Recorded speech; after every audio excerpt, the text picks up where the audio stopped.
Assalamualaikum warahmatullahi wabarakatuh. Waalaikumsalam warahmatullahi wabarakatuh. Bagaimana kabar? Sehat semua? Alhamdulillah sehat. Baik, kita akan belajar tentang aswaja, yaitu mata kuliah aswaja. Dari mata kuliah aswaja ini kita akan belajar tentang sub pembelajaran pertemuan yang ke-9, yaitu kemasyarakatan aswaja. Dalam kemasyarakatan aswaja, mahasiswa dituntut dalam capaian pembelajaran mata kuliah, yaitu mahasiswa mampu menjunjung tinggi nilai kemanusiaan dan menjalankan tugas berdasarkan agama, moral, dan etika. Kemudian mahasiswa juga dituntut untuk bisa mewujudkan Islam yang rahmatan lil alamin. Bagaimana Islam yang rahmatan lil alamin itu? Adalah Islam yang tidak terlalu tegas, juga tidak terlalu lemah. Kemudian tujuan dari adanya Islam rahmatan lil alamin adalah membumikan Islam selalu bersikap toleran, ramah terhadap sesama manusia, terutama terhadap sesama umat Islam. Kemudian untuk mencapai Islam yang rahmatan lil alamin ada beberapa cara, yaitu dengan cara sikap yang tawasud, yaitu kita harus mengambil jalan tengah. Jalan tengah yang kita ambil adalah jalan yang selalu kita harapkan, selalu kita nanti-nantikan, yaitu jalan yang damai. Jalan yang damai itu diperlukan dalam membumikan Islam yang rahmatan lil alamin. Allah berfirman dalam Al-Quran, surah Al-Baqarah ayat 143, dan demikianlah kami jadikan kamu sekalian umat pertengahan, agar kamu menjadi saksi perbuatan manusia umumnya, dan supaya Allah menjadikan saksi atas kamu sekalian. Kita nanti dijadikan saksi menjadi umat Islam yang ada di pertengahan.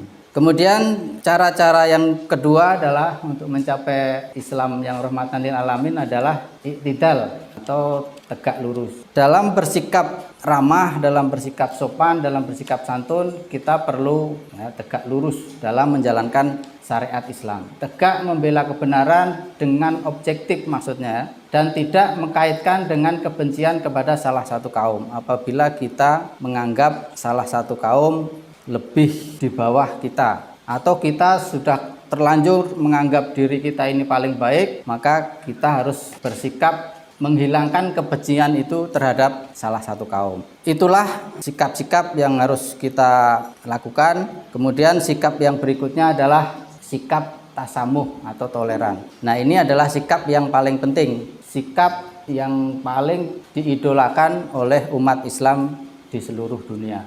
Toleran. Toleran yang pertama dalam bidang hal apa kita harus toleran? Yang pertama adalah bidang akidah, yaitu kita harus mampu menyeimbangkan antara dalil nakli dan dalil akli. Kita perlukan akal, itu kita perlukan dalam memahami dalil.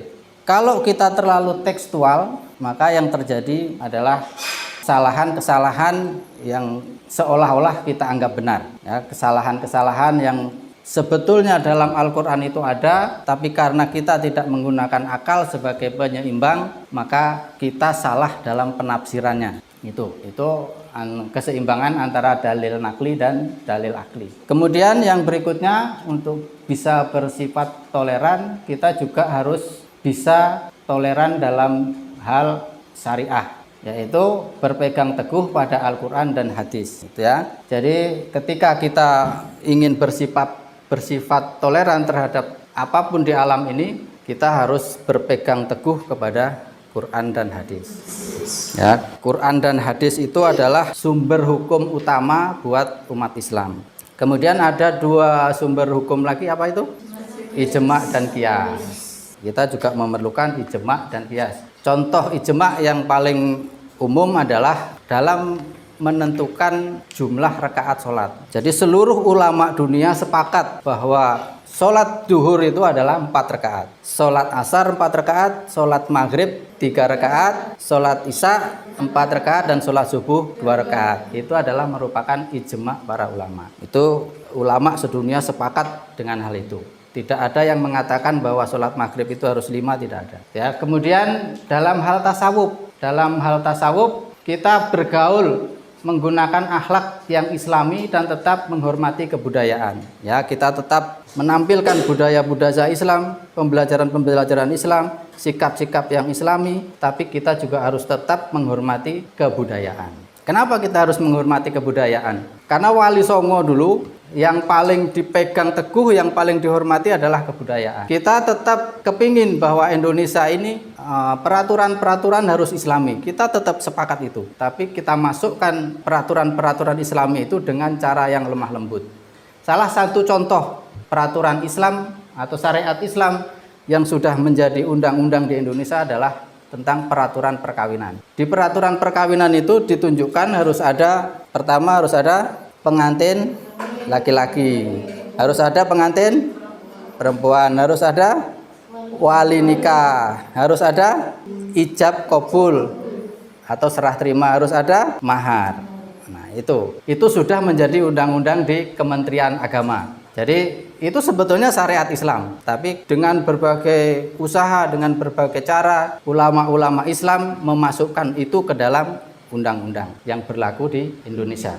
Kemudian cara yang berikutnya adalah kita harus bersikap tawazun atau seimbang, ya, seimbang dalam bidang politik, mendukung kebijakan pemerintah dan kritis apabila terjadi ketidakadilan. Ya, kita dukung semua apa yang menjadi kebijakan pemerintah. Apapun itu kebijakan pemerintah selama tidak terjadi ketidakadilan. Ketika terjadi ketidakadilan, kita sebagai seorang yang di lingkungan akademisi, kita juga harus bersuara bahwa kebijakan ini salah, kebijakan itu salah, kebijakan yang lain salah. Tapi ketika kebijakan pemerintah itu benar, kebijakan itu mendukung untuk kesejahteraan umum, kita sebagai seorang aswaja Nahdlatul Ulama tentu akan sangat mendukung kebijakan pemerintah itu, ya. Kemudian cara yang berikutnya adalah amar ma'ruf nahi mungkar. Ada yang tahu artinya amar ma'ruf nahi mungkar? Mengajak perbuatan baik dan mencegah perbuatan yang buruk. Ya, oke.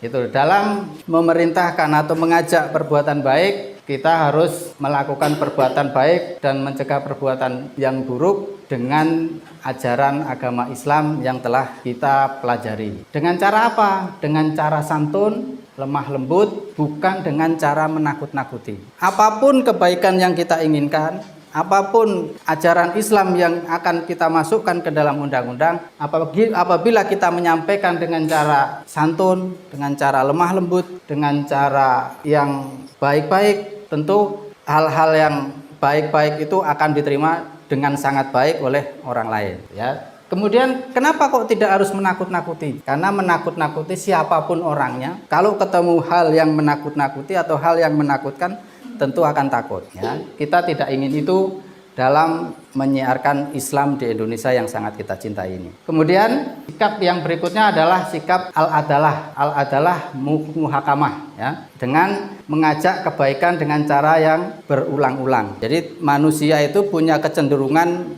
tidak suka sesuatu yang berbau-bau akhirat. Supaya manusia itu dapat menerima kebaikan yang berbau-bau akhirat, yang bernafaskan akhirat, itu kita harus mengulang-ulang, baik dalam bentuk perintah, baik dalam bentuk ajakan, baik dalam bentuk pengajian-pengajian yang kita siarkan secara masif di kampung kita masing-masing. Kemudian yang berikutnya, setelah kita lakukan cara-cara yang tadi, yang di depan tadi, kita juga akan menciptakan yang namanya mabadi khairu ummah, yaitu umat terbaik, umat yang mampu melaksanakan amar ma'ruf dan nahi mungkar, ya. Itu adalah sifat yang pertama yang harus dimiliki oleh seorang yang memiliki sifat mabadi khairu ummah adalah satu, kejujuran. Jujur itu sangat kita perlukan, walaupun kadang-kadang jujur itu menyakitkan kita, walaupun kadang jujur itu tidak enak untuk kita, tapi itu harus kita lakukan ketika kita menginginkan umat manusia, khususnya umat Islam yang ada di dunia ini, mempunyai kejujuran. Kemudian yang kedua adalah menjalankan tanggung jawab. Apapun tanggung jawab yang diberikan kepada kita, ketika kita ingin menjadi manusia yang berguna untuk manusia lainnya, kita jalankan tanggung jawab itu dengan suka hati, dengan penuh tanggung jawab, dengan semangat untuk memajukan Islam yang rahmatan lil alamin. Kemudian yang ketiga adalah teguh pendirian. Ketika kita sudah memahami, kita sudah meyakini bahwa apa yang kita lakukan benar, maka kita harus teguh dalam memegang kebenaran itu. Kemudian yang keempat adalah tolong menolong. Jadi sebagai umat Islam yang rahmatan lil alamin, tolong menolong itu kita lakukan terus menerus. Jangan sampai misalnya ada kawan kita yang perlu pertolongan terus kita biarkan saja. Itu kita belum siap menjadi umat yang terbaik, yang siap menjalankan amar ma'ruf nahi munkar. Kemudian yang kelima adalah menempatkan sesuatu pada tempatnya. Nah, ini yang paling penting ya. Jadi ketika baik ya kita tempatkan di tempat yang baik-baik. Ketika buruk ya kita tempatkan yang di tempat yang buruk-buruk supaya tidak terjadi kekacauan. Kemudian setelah kita menjadi umat terbaik, kita juga tujuan kita yang utama adalah mensiarkan ukhuwah nahdiyah atau yang sering kita sebut ukhuwah Nahdlatul Ulama, gitu ya. Sebagai seorang Nahdlatul Ulama yang kepingin Islam ini rahmatan lil alamin, kita harus mampu memahami perbedaan yang ada dan dijadikan dasar dalam membina persaudaraan. Ya, perbedaan itu indah sesungguhnya. Sebagai contoh, kenapa perbedaan itu indah? Laki-laki itu sama perempuan ya berbeda, tapi karena perbedaan itu menjadikan keindahan. Ya, jadi kita bisa bayangkanlah. Seandainya kita tidak suka perbedaan, perempuan suka sama perempuan, itu akan melanggar syariat Islam. Atau laki-laki suka dengan laki-laki, itu juga menentang syariat Islam. Maka perbedaan itu akan kita jadikan sesuatu yang indah dalam persaudaraan. Kemudian tradisi ukhuwah nahdiyah yang pertama yang harus kita laksanakan adalah ukhuwah Islamiyah. Jadi sesama umat Islam kita harus menjalin persaudaraan, ya, sesama umat Islam. Kemudian yang kedua adalah ukhuwah watoniyah, saudara sebangsa. Ketika kita siap untuk menjadi bangsa Indonesia, kita harus siap menjadikan seluruh warga Indonesia adalah saudara kita, apapun perbedaan yang mereka miliki. Kemudian yang ketiga adalah ukhuwah basariyah. Ukhuwah basariyah ini adalah lebih luas, ya. Ketika kita siap untuk menjadi manusia, maka kita juga siap untuk menjadikan manusia itu sebagai saudara kita. Apapun agamanya, apapun sukunya, apapun bangsanya, kita ini adalah diakui atau tidak, kita sama-sama keturunan Nabi Adam dan Ibu Siti Hawa, ya. Kita secara tidak langsung adalah saudara. Oke, itu yang bisa saya sampaikan di pertemuan kali ini dengan sub materi kemasyarakatan Aswaja. Mungkin ada yang mau didiskusikan, saya berikan kesempatan satu saja. Silakan. Silakan.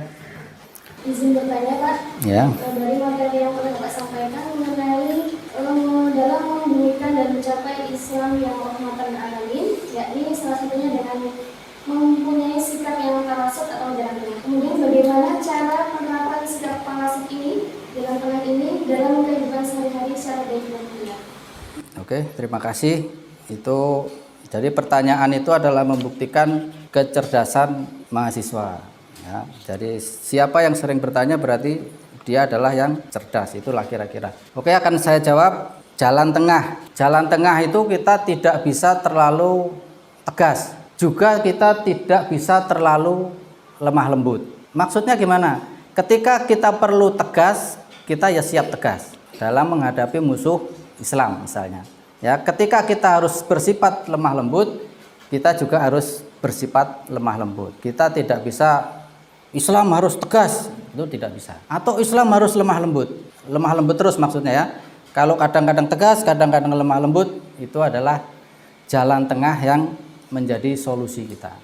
Itu kira-kira jawaban saya.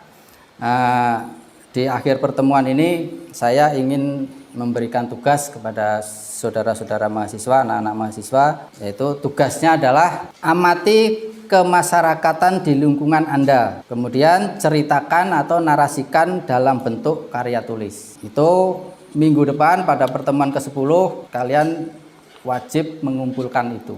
Siap? Siap. Oke. Itulah pembelajaran kita pada hari ini. Kalau ada salah atau kata-kata yang kira-kira menyakitkan, saya mohon maaf. Akhirul kalam. Ihdinas siratal mustaqim. Assalamualaikum warahmatullahi wabarakatuh. Waalaikumsalam warahmatullahi wabarakatuh.